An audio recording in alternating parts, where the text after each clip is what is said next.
আজকের রাত্রির জন্য খুব চটজলদি হয়ে যায় এমন একটা রান্না করছি, তাড়াতাড়ি হয়েও যাবে আর খেতেও খুব সুস্বাদু হয়।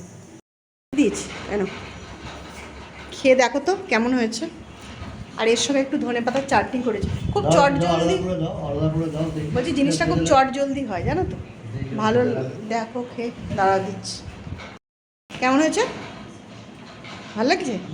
বিরিয়ানির মতো লাগছে, কিন্তু আমি আতর দিইনি এটার মধ্যে আজ, কিন্তু গোলাপ জল, মিঠা আতর, কেওড়া জল কিচ্ছু দিইনি, খালি মশলা দিয়েছি। ভালো হয়েছে না গন্ধটা? আমি তো দিয়া ওটাই বলছি না। ধনে পাতার চাটনি করেছি এর সাথে, দাঁড়া একটু দিচ্ছি। আর দেবো? দেখো তো এর সাথে কেমন লাগছে, ভালো।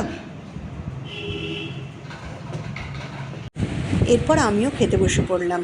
তো খাবারটা দেখলাম দারুণ হয়েছিল, এত চটজলদি হয়েছিল যে সবসময় অনেকক্ষণ ধরে রান্না করতে সত্যিই আমাদের ইচ্ছা করে না। ফ্রিজে যদি একটু মাংস থাকে আর চাল দিয়ে মশলা দিয়ে এইভাবে করলে কিন্তু দারুণ লাগে। আর তার সঙ্গে করেছিলাম একটু ধনেপাতার চাটনি, এটার সঙ্গেও কিন্তু খুবই ভালো লাগছিল।